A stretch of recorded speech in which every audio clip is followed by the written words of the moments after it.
दोस्तों, हम पुराने वीडियो के कंटिन्यूएशन में ही अभी अगला कंसेप्ट भी चलाएंगे।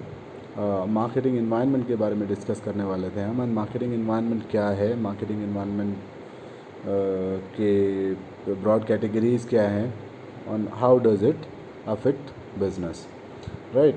सो मार्केटिंग मैनेजर्स आज की डेट में बहुत ज़्यादा आपने सुना होगा। बिज़नेस डेवलपमेंट मैनेजर का पोस्ट आ रहा है रिक्रूटमेंट के लिए, आपने सुना होगा। मार्केटिंग मैनेजर का पोस्ट आ रहा है। तो ये किस पर्पस से आते हैं? आपको पता है कि आपके आसपास कंपटीशन बहुत है। आपके प्रोडक्ट से रिलेवेंस रखने वाले भी प्रोडक्ट्स बनाए जाते हैं, उसके सब्स्टिट्यूट भी बनाए जाते हैं, उसके कॉम्पिटिटर्स भी बनाए जाते हैं। Now marketing managers have to work in a marketing environment which may be classified into two broad categories, that is called task environment and broad environment। सबसे पहले तो हम बात करेंगे कि मार्केटिंग एनवायरनमेंट है क्या। तो मार्केटिंग एनवायरनमेंट मैं दो तरह से डिवाइड करता हूँ, इंटरनल एंड एक्सटर्नल। इंटरनल मतलब we are talking about intra company. Intra company में क्या डिपार्टमेंट वाइज क्या काम चल रहा है, एम्प्लॉय कैसे काम कर रहे हैं, एम्प्लॉय के अलावा आपके मैनेजर्स लेवल पे कैसे काम हो रहा है, आपके डिसीजन कैसे लिए जा रहे हैं, ठीक है, वर्किंग कंडीशंस कैसे हैं वहाँ पे, एम्प्लॉय खुश है या नहीं है। That is about marketing environment in a company. Then when we talk about marketing environment outside the company, it talks about several things. It talks about your competitors, it talks about various stakeholders like creditors, debtors, it talks about your competitors, it talks about customers. So we'll talk about that also later. It is divided into two categories, that is task environment. For exam purpose I've divided this. So one thing is called task environment, another is broad environment. जब हम बात करेंगे task environment की, task environment includes the immediate actors involved in a producing, distributing and promoting products and services. So task environment क्या होता है? Task किसी को मिला, उसने उसके ऊपर एक्शन लेना स्टार्ट किया। किसी को प्रोडक्शन का टास्क मिला, किसी को डिस्ट्रीब्यूशन का टास्क मिला, किसी को प्रमोशन का टास्क मिला, किसी को सेल्स का टास्क मिला, किसी को आफ्टर सेल सर्विसेज का टास्क मिला। तो task environment includes the immediate actors. Immediate actors मतलब कौन कौन से लोग जो उस काम को करेंगे। प्रोडक्शन कौन करेगा, डिस्ट्रीब्यूशन कौन करेगा, प्रमोशन कौन करेगा, आफ्टर सेल सर्विसेज कौन करेगा, राइट। तो कोई भी गुड्स और सर्विस जब बेचा जाता है तो ऑलरेडी डेजिग्नेटेड लोग होते हैं उस प्रोडक्ट से रिलेटेड, उस सर्विस से रिलेटेड, जो उसके बारे में उनके सारे रोल्स उनको पता होते हैं। Then moving forward in the task environment itself the main factors include the company, suppliers, distributors, dealers and the target customers. तो मेन फैक्टर्स कौन कौन से हैं? कंपनी इन इटसेल्फ और कंपनी आउटसाइड ऑल्सो। सप्लायर्स, कौन कौन से लोग सप्लायर्स हैं। डिस्ट्रीब्यूटर्स कौन हैं, आपके चैनल्स क्या हैं डिस्ट्रीब्यूशन के। एंड देन डीलर्स, आपने किसको किसको डीलर बना रखा है अपने प्रोडक्ट अपने सर्विसेज का। And then the target customer. So mainly 5 या 6 मेन फैक्टर्स जो हम कंसिडर करते हैं। And then under the groups of suppliers, there are materials and services suppliers such as marketing research agencies, advertising agencies, banking insurance companies, transportation, telecommunication companies।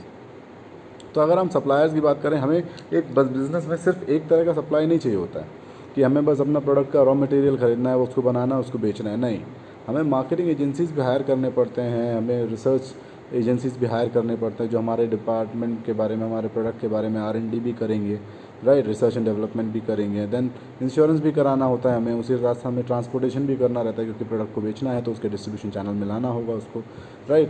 Then distribution agencies भी होती हैं। And then telecommunication purpose से आप बहुत सारे telecommunication companies को भी call या कॉन्टैक्ट करते हो, right.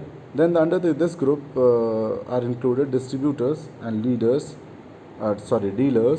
agents, dealer agents, and then brokers, manufacturers, and others who facilitate finding and selling to the customer.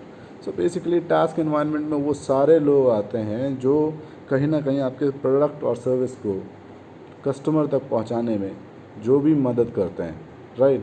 और जो भी वो कस्टमर भी उसी का पार्ट है उस टास्क एनवायरनमेंट का, क्योंकि आपका प्रोडक्ट जब तक कोई यूज़ नहीं करेगा वो प्रोडक्ट बिका हुआ नहीं माना जाएगा, राइट। तो टारगेट कस्टमर भी उसका पार्ट है, मार्केटिंग इन्वायरमेंट में टास्क इन्वायरमेंट का पार्ट है। Moving forward to the broad environment. अब हम ब्रॉड इन्वायरमेंट की बात करते हैं तो हम बात करेंगे डेमोग्राफिक की। डेमोग्राफिक में आपको पता है क्या क्या आता है। Will talk about age, sex, income, class, education, several things, right. तो डेमोग्राफिक के बारे में बात कर लेंगे थोड़ी देर में। अभी इकोनॉमिक के बारे में, इकोनॉमिक की बात करें तो इकोनॉमिक इन्वायरमेंट क्या होता है, आपका फाइनेंशियल कंडीशन कैसा है, आपके आसपास की इकॉनमी कैसी है, आपके कंट्री का इकॉनमी कैसा है, आपके स्टेट का इकॉनमी कैसा है, जिस आपके पास फाइनेंशियल कंडीशंस हैं काम करने लायक या नहीं है, राइट। सो वो होते हैं ब्रॉड एनवायरनमेंट का पार्ट। नेक्स्ट है सोशल कल्चरल, ब्रॉड एनवायरनमेंट का ही पार्ट है।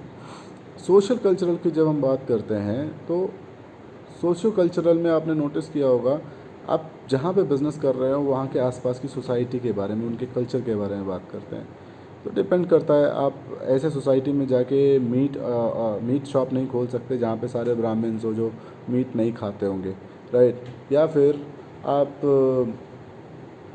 उस जगह पे जहाँ पे आप सपोज़ पतंग उड़ाने का कल्चर है, राइट। गुजरात में बहुत ज़्यादा पतंग उड़ाने का कल्चर है मकर संक्रांति के दिन या फिर 26 जनवरी को या 15 अगस्त को, तो वहाँ पे पतंग बहुत ज़्यादा उड़ती है। गुजरात है, दिल्ली है, बट यूपी में आप नोटिस करोगे तो उतना नहीं है। तो आप उनका कल्चर की वजह से आप जाके वहाँ पे सेल नहीं कर पाओगे उतना अच्छा पतंग का, राइट। अभी तो छोटी सी बात कर रहा हूँ, बाकी बहुत सारे ऐसे प्रोडक्ट हैं जो कल्चरल बायस को की वजह से नहीं बिकते या बिकते हैं, right. Then there are some natural conditions also. Natural conditions की बात करें तो अगर आप कोई पहाड़ों पे सारे ही गए होंगे, मेरी एज के होंगे सारे ऑलमोस्ट, तो पहाड़ों पे जब आप जाते हो तो वहाँ पे नेचुरल कुछ ना कुछ कंडीशंस रहते हैं, ऐसे कि प्रोडक्ट को ऊपर तक लाने के लिए कॉस्ट इनकर करना पड़ता है, जिस वजह से जो मैगी 10 वाला या 12 वाला भी होता है वो हमें 50 रुपये का लेना पड़ता है। वो एक फैक्टर है ऑब्वियसली, राइट। नेचुरल फैक्टर्स ऐसे भी होते हैं कि आप अभी जो प्रेजेंट में कोविड-19 सिचुएशन चल रहा है, तो इससे बिज़नेस एनवायरनमेंट अफेक्ट हुआ है ऑब्वियसली। कितना बिज़नेस मंदी में गया है, इकोनॉमिक एनवायरनमेंट भी अफेक्ट हुआ है कहीं ना कहीं, राइट। तो नेचुरल कैलामिटीज़ या फिर नेचुरल कोई भी पेंडेमिक की वजह से कोई भी असर आता है अगर बिज़नेस पे।